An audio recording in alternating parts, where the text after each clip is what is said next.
자, 우리 성도들은 항상 이 교회와 성도들이 마귀의 공격 목표라는 사실을 염두에 두고 신앙생활을 해야 합니다. 이 마귀는 우선적으로 우리의 주님이신 하나님을 정말 미워하고 또 그분을 공격하기를 원합니다. 또한 그렇기 때문에 그분의 사랑을 받는 우리 성도들을 정말로 미워하는 것입니다.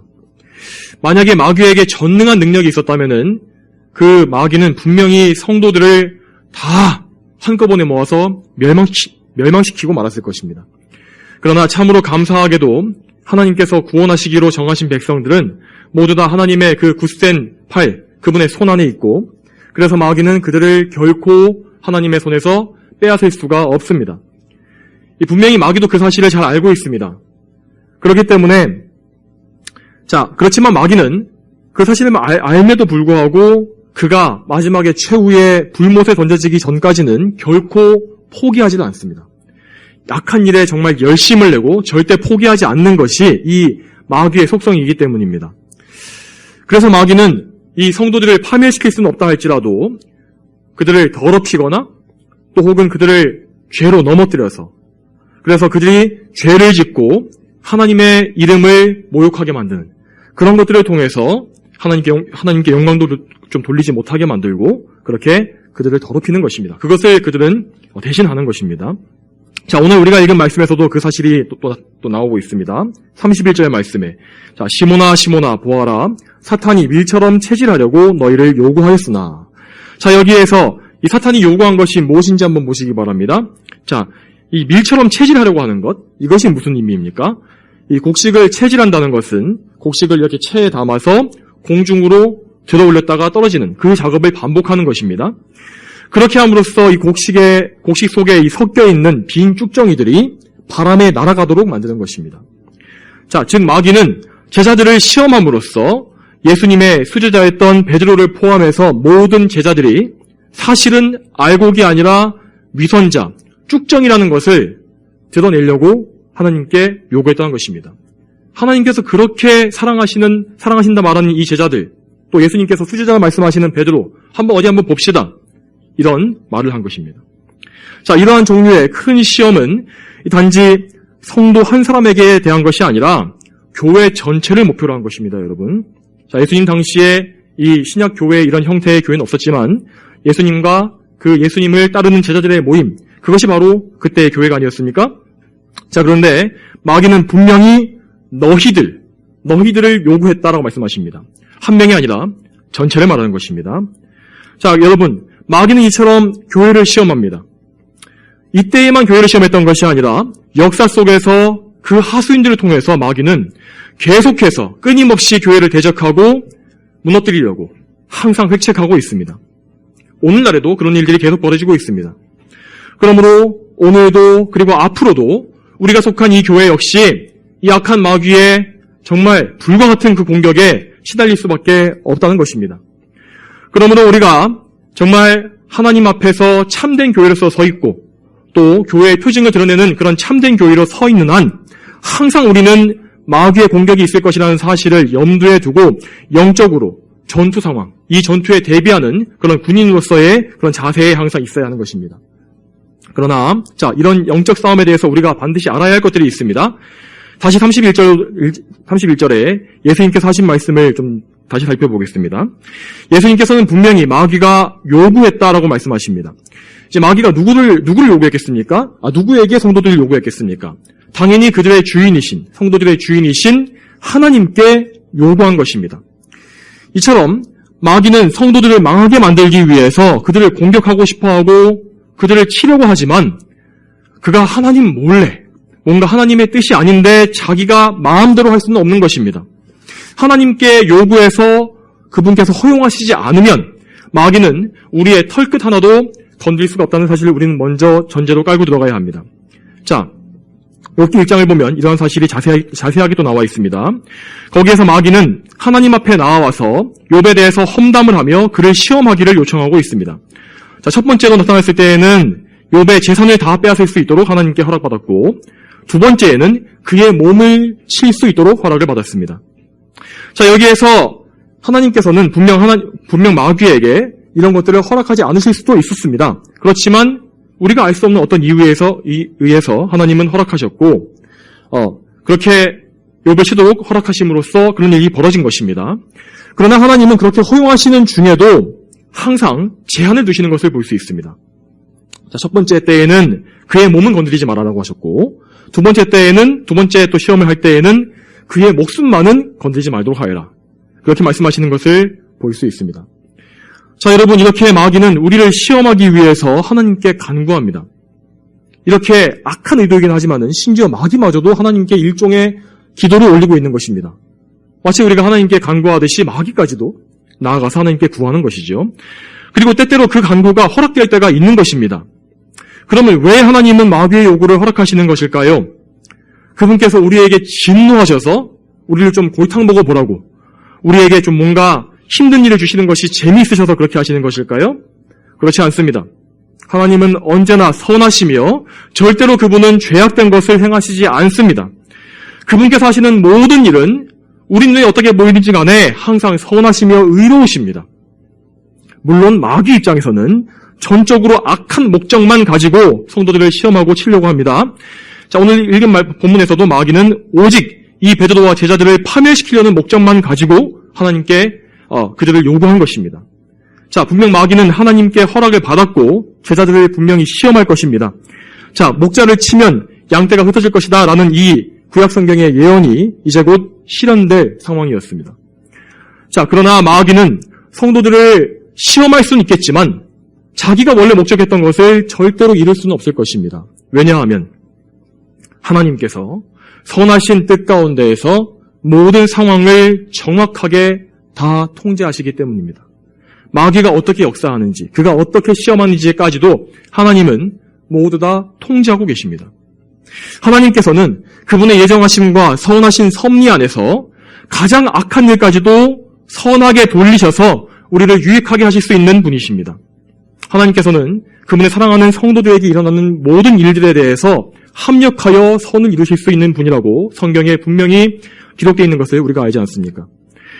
또한 여러분, 자, 마귀만 우리를 체질하는 것이 아닙니다. 성경을 보게 되면 하나님께서도 때때로 선하신 목적을 가지고 직접 교회를 체질하신다는 것을 알 수가 있습니다. 자, 구약성경 아모스 9장 9절에 이렇게 나와 있습니다. 보아라, 내가 명하여 이스라엘 집을 만국 중에서 체질하도록 하되 채로 흔들듯 할 것이니 라고 기록되어 있는 것을 보시기 바랍니다. 하나님께서는 이 말씀처럼 교회와 성도들의 이 영적 상태와 믿음을 드러내시기 위해서 그들을 시험하실 때가 있습니다. 그들의 믿음을 알아보시기 위해서 그들을 시험하시고 체질하시는 것입니다. 자, 이럴 때에 교회는 정말 큰 어려움에 직면하게 됩니다. 그 교회가 이제까지 하나님을 온전히 섬겼는지 그렇지 않았는지가 금세 다 드러나게 되고, 또 성도 각 개인 역시 그들이 이제까지 하나님을 어떻게 섬겨왔는지, 그들의 믿음이 올바른 것이었는지가 금세 다 드러나게 되어 있습니다. 이럴 때에는 교회 안에 혼란과 분쟁이 생겨날 수도 있고, 성도 각 개인에게도 시련과 침체가 찾아와서 영혼의 상태를 관리하기가 대단히 힘든 그런 상태가 될 수도 있습니다. 그러나 이런 때에도 우리는 하나님의 선하심을 믿고 오직 하나님께만 꼭 붙어 있어야 하는 것입니다. 하나님께서는 이러한 일들을 하심을 통하여서 알곡과 가라지를 구별해내십니다. 그 결과로 가라지가 교회에서 또 쫓겨나기도 하고, 그렇게 하심으로써 교회가 더욱더 영적으로 순결해지고 더욱더 견고해지게 하시는 것입니다. 하나님을 향한 믿음의 순결함이 더해지게 하시는 것입니다. 하나님께서 주시는 이런 믿음의 시련은 마치 용광로와 같아서 교회와 성도들에게 있는 불순물들을 제거하시고 우리에 있는 죄의 찌꺼기를 불러 태워버리시고 더욱더 순수한 정금과 같이 우리를 더욱더 온전하게 만든다는 사실을 우리는 반드시 기억해야 합니다. 여러분, 그러나 우리들은 연약해서 이런 어려움 가운데 도우심과 위로가 반드시 필요합니다. 우리가 무슨 철인이어서 하나님의 시험 가운데서도 그냥 아무 문제 없이 굳게 설 수 있는 것이 아니지 않습니까? 여러분, 그렇지만 하나님께서는 우리에게 시험을 주시더라도 결코 우리를 그냥 내버려 두시는 분이 아니십니다. 자, 그러면 시험의 때에 하나님께서 주시는 위로가 무엇입니까? 다시금 본문으로 또 돌아와서 32절을 보겠습니다. 나는 내 믿음이 떨어지지 않도록 너를 위하여 기도하였으니. 여러분, 교회와 여러분 자신에게 믿음의 시련이 찾아왔을 때에 다른 어떤 것보다 이것을 반드시 기억하십시오. 우리 주 예수님께서 여러분을 위해 기도하고 계십니다. 그분은 우리를 위하여 우리의 믿음이 떨어지지 않도록 기도하시는 분이십니다. 그러므로 우리가 어떠한 상황 속에서도, 최악의 상황 속에서도 믿음을 발휘하고 든든히 설 수 있는 이유는 바로 말씀드린 것처럼 예수님께서 우리를 위해 간구하시기 때문입니다. 이처럼 예수님은 언제나 우리를 위해 기도하시는 우리의 영원한 중보자이십니다. 참된 중보기도를 올리시는 중보자이십니다. 그분께서 우리를 위해서 어떤 중보기도를 올리시는지를 살펴보기 위해서는 요한복음 17장을 보시면 됩니다. 자, 요한복음 17장을 줄여서 예수님의 대제사장적인 기도라고 부릅니다. 자, 이때 예수님은 아버지께서 예수님에게 주셔서 구원하게 하신 그분의 백성들을 아버지 하나님께 올려드리는, 하나님의 손에 맡겨드리는 기도를 여기에서 하시는 것을 볼 수 있습니다. 이렇게 예수님께서 대제사장으로서 중보자의 사역을 완수하셨기 때문에 우리는 항상 예수님 안에, 그리고 하나님 아버지 안에 살면서 보호받을 수가 있는 것입니다. 이처럼 예수님은 이 땅에 계시는 동안에도 우리를 위해서 가장 좋은 대제사장의 기도를 올려주셨습니다. 자, 그러면 예수님께서 이제 승천하셨으니까 그분의 기도 사역이 끝난 것일까요? 그렇지 않습니다. 예수님은 지금도, 이 순간에도 여전히 우리를 위해서 간구하고 계십니다. 히브리서 7장 24절과 25절에 이렇게 나와 있습니다. 예수께서는 영원히 계시고 영구적인 제사장직을 가지고 계시므로 자신을 통하여 하나님께 나오는 자들을 온전히 구원하실 수 있으니 그분은 항상 살아서 그들을 위하여 간구하신다.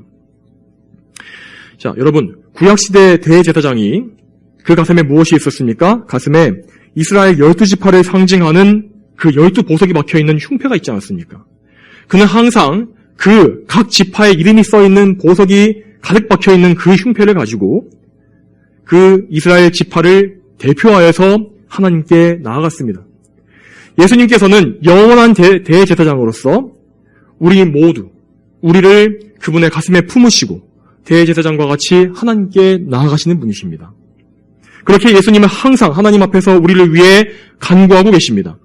바로 그 예수님의 간구가 지금도 있기 때문에 우리는 믿음이 떨어지지 않을 수 있고 또 이렇게 예배에 나와서, 믿음으로 예배에 나와서 하나님을 예배하며 말씀을 듣고 또 기도할 수가 있는 것입니다, 여러분. 또한 여러분 안에 거하시는 성령께서도 우리를 위해서 간구하신다는 사실을 반드시 기억하십시오. 자, 우리가 로마서 8장 26절에 자, 이와 같이 성령께서도 우리의 연약함을 도우시니 우리는 마땅히 기도해야 할 것을 알지 못하나 오직 성령께서는 친히 말로 표현할 수 없는 탄식으로 우리를 위하여 간구하신다라고 기록되어 있는 것을 우리가 또 알지 않습니까?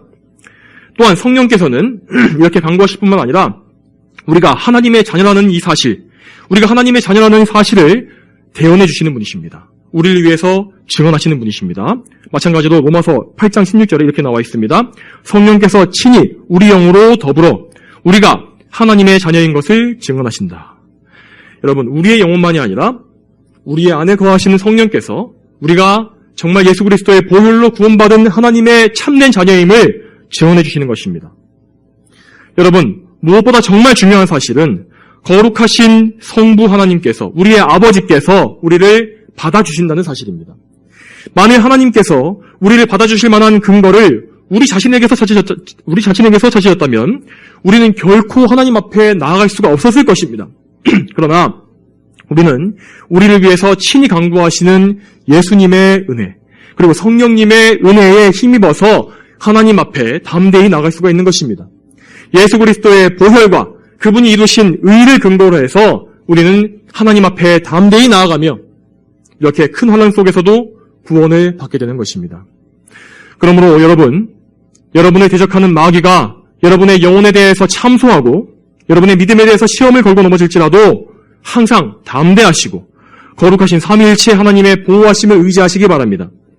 또한 여러분, 오늘 본문에서 또한 위로를 받을 수 있는 또 다른 사실이 있습니다. 자, 그것은 모든 일들이 다 하나님의 예정 안에 있다는 그 사실입니다. 예수님의 말씀을 다시 한번 살펴보시기 바랍니다. 나는 내 믿음이 떨어지지 않도록 너를 위하여 기도하였으니 내가 돌아서게 될 때에 형제들을 굳게 하여라. 자, 여러분, 이 말씀을 통해서 무엇을 알 수 있습니까? 예수님은 베드로가 불신앙에 빠져서 실족하게 될 것을 이미 다 알고 계셨습니다. 그러나 예수님은 그를 위해 기도하셨고 그 기도가 응답될 것을 또한 알고 계셨습니다. 그리고 또한 나중에는 베드로가 회복되어서 형제들을 오히려 굳세게 하는 믿음의 일꾼이 될 것을 또한 알고 계셨던 것입니다. 반면에 베드로는 이것을 알고 있었습니까? 그렇지 못했습니다. 베드로는 인간이었기 때문에 이 사실을 알지 못했습니다. 그래서 그는 자신은 절대로 주님을 부인하지 않을 것이라고 큰 소리쳤고 그 교만함 때문에 걸려 넘어져서 큰 시험에 빠지고 실족하고 말았습니다. 베드로가 회복되어서 다시 그리스도의 사도로서 사역할 수 있었던 그 유일한 이유는 오직 예수님의 은혜 때문이었습니다. 여러분, 우리 역시 마찬가지입니다. 우리는 어떠한 상황에 직면했을 때 도대체 이것이 무슨 상황인지 또 무슨 의미인지 또 어떻게 해야 하고 앞으로 어떻게 될 것인지에 대해서 도저히 알지 못합니다. 그러나 확실한 것은 우리 주님이신 하나님께서 이 모든 것을 예정하시고 다 알고 계시며 모든 상황을 그분의 뜻대로 이끌어 가실 것이라는 그 사실입니다. 그분께서 반드시 모든 것을 선한 결과가 나오게 하실 것입니다. 그러므로 여러분, 교회에 어려움이 닥쳐왔을 때에도 두려워하거나 혼란에 빠지지 마시고 오직 삼위일체 하나님의 이 거룩하신 은혜 안에 굳게 서시기 바랍니다. 자, 여러분, 우리가 이렇게 하나님의 은혜를 입었다면 그러면 우리 자신은 무엇을 해야 하겠습니까? 자, 우선적으로 우리는 하나님께 은혜를 구하면서 기도해야 합니다. 무엇이든지 간에 우리가 기도하지 않고 당장 그냥 우리 눈에 오라 보이는 대로 뭔가 우리가 생각하기에 우리의 속견에 맞는 대로 행동하게 되면은 반드시 넘어지고 낭패를 볼 수밖에 없습니다. 마치 베드로가 그랬던 것처럼 우리는 넘어질 수밖에 없는 것입니다. 우리는 스스로 마귀를 대적할 수가 없습니다. 마귀는 우리를 두려워하는 것이 아닙니다. 우리의 주님이신 예수님을 두려워하는 것입니다. 그러므로 우리는 항상 기도함으로써 하나님 앞에 겸손히 엎드려야 하는 것입니다. 여러분께서 혹시 어떻게 기도해야 할지 모르시고 마음이 낙심되신다면 예수님께서 보여주신 기도의 모범을 성경에서 배우시기 바랍니다. 예수님께서 오늘 본문에서 무엇이라 기도하셨는지를 잘 생각해 보십시오. 오늘 본문에서 예수님은 제자들의 믿음이 떨어지지 않도록 기도하셨다고 말씀하셨습니다. 우리도 이 기도를 본받아야 합니다. 이 기도를 본받아서 먼저 우선적으로 우리 자신의 믿음이 떨어지지 않게끔 항상 간구해야 합니다. 우리가 정말 어려움을 당할 때에 우리에겐 정말 믿음이 필요합니다. 정말 교회 전체가 시험을 당할 때에 이럴 때일수록 우리 자신의 영혼을 관리하는 것이 정말 중요합니다. 우리는 약하기 때문에 정말 큰 소리 칠지라도 당장은 그렇게 뭔가 우리가 잘할 수 있을 것처럼 보일지라도 자칫 시험에 넘어지고 마귀에게 속아서 교회에 해를 끼칠 수도 있고 또 혹은 쭉정이와 같이 바람에 날려가 버릴 수도 있는 것입니다. 그러므로 가장 우선적으로 여러분 자신을 굳게 붙잡아 달라고 주님께 간구하시길 바랍니다. 그렇게 함으로써 각 사람이 우선 우리 한 사람 한 사람이 믿음으로 굳게 서 있어야만 교회는 더욱더 한 마음으로 영적 싸움을 싸울 수가 있고 한 마음으로 간구할 수가 있고 마귀의 시험을 함께 넉넉히 이길 수가 있는 것입니다. 또한 여러분 또 목회자들을 위해서도 많이 기도해 주시기 바랍니다. 여러분, 한 지역교회를 무너뜨리기 위해서 가장 손쉬운 방법은 그 교회의 목회자를 무너뜨리는 것입니다. 목회자는 정말 하나님께서 그분의 거룩한 말씀을 대언하기 위해서 세우신 하나님의 사자이고 또한 예수님께서 그분의 사랑하는 양떼들을 지키기 위해서 초장에 세워놓으신 목동 혹은 양치기 개와 같습니다. 목회자들이 이러한 위치에 있기 때문에 마귀는 목회자를 어떻게든 공격해서 넘어뜨리려고 정말 수없이 시험합니다. 정말 우리가 알지 못하는 엄청난 시험들, 많은 시험들이 목회자에게 불화살같이 날아듭니다. 그러므로 여러분, 우리는 이 진리의 사역이 끊어지지 않고 교회가 더욱더 든든히 서갈 수 있도록 목회자를 위해서 항상 기도해야 합니다. 목회자들의 영혼과 그들의 사역과 앞으로의 삶과 가정과 그들에 속한 모든 것이 하나님의 보호 안에 있기를 항상 열심으로 간구해 주십시오. 여러분이 목회자를 위해서 많이 기도하실수록 하나님께서는 분명히 그 목회자를 통해서 여러분들에게 많은 유익을 얻게 해주실 것입니다. 그러므로 여러분 항상 잊지 마시고 여러분의 기도 속에서 목회자를 위한 기도를 쉬지 말아주시길 바랍니다. 또한 여러분, 특별히 이 교회 안에 특별히 이 연약한 자들, 영혼이 연약하고 믿음이 약한 자들을 위해서 많이 기도해 주시기 바랍니다. 여러분, 우리 이 예일교회 성도들이 수백 수천 명이 되는 것이 아니기 때문에 여러분도 조금만 관심을 가지시고 둘러보시게 되면은 누가 교회 안에서 약한 성도인지 혹은 누가 침체되어 있는지 어려움 당하고 있는지를 금방 알 수가 있을 것입니다. 또 누가 예배에 나오지 않는지, 또 누가 표정이 어두운지 이런 것들을 잘 살펴보셔서 그들을 위해서 우선 기도해 주십시오. 예수님께서는 연약한 베드로를 위해서 기도해 주셨고, 또한 장차 그가 회개하고 돌이켰을 때 다른 형제들을 굳세게 해주라고 말씀하셨습니다, 여러분. 그러므로 여러분, 우리는 이 말씀대로 항상 주님의 명령대로 약한 지체들을 굳세게 붙잡아주는 그런 선한 성도가 되어야 합니다. 항상 연약한 성도들이 굳세 믿음을 가질 수 있도록 기도하시고, 그리고 그들과 교회에서 대화를 하시든지 혹은 통화를 하시든지 여러 방법을 통해서 또 그들을 위로해 주시고 하나님의 약속에 대해서 말씀해 주시기 바랍니다. 그렇게 함으로써 그들을 감싸주시고 주님의 몸인 이 교회가 더욱더 단단히 뭉칠 수 있도록 여러분도 힘써 주시길 바랍니다. 또한 여러분, 마지막으로 이렇게 함께 모여서 기도하는 일이 우리에게 정말로 귀한 일입니다. 각자 자리에서 각자의 삶 가운데서 기도하는 것 분명히 귀한 일입니다. 그렇지만 여러분, 이렇게 합심해서 기도하는 것은 더더욱 더 큰 영적인 힘이 있다는 것을 여러분 아셔야 합니다. 전도서 4장 12절에 이렇게 나와 있습니다. 혼자라면 패배하지만 두 사람은 적을 대항할 수 있다. 세 겹줄은 쉽게 끊어지지 않는다. 그러므로 우리는 이렇게 여러 사람이 모여서 기도할 수 있는 이 시간을 기뻐하고 하나님의 은혜 안에서 잘 선용해야 합니다. 또한 여러분, 지금 방송을 통해서 예배드리시는 여러분들께서도 모두 이따 기도 시간에 한 마음으로 합심해서 기도하심으로써 기도에 동참해 주시고, 그렇게 함으로써 이 교회가 정말 한 마음으로 정말 하나님 안에서 한 뜻이 되어서 기도해서 마귀를 대적하고 하나님께만 영광을 올려드릴 수 있게 되기를 소망합니다. 다 함께 기도하시겠습니다. 거룩하신 아버지 하나님, 오늘도 저희에게 이렇게 말씀 기도회를 허락해 주시니 감사드립니다. 저희가 이렇게 첫날부터 하나님 앞에 모여서 말씀을 듣고 기도를 올릴 터인데, 주님, 저희에게 이 시간 믿음을 허락해 주셔서 참으로 하나님을 기쁘시게 하는 영적인 기도, 믿음의 기도를 올려드릴 수 있도록 도와주시옵소서.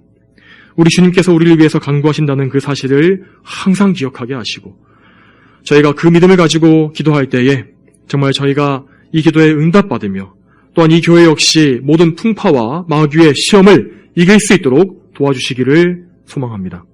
감사드리며 예수님의 이름으로 기도 올렸습니다. 아멘.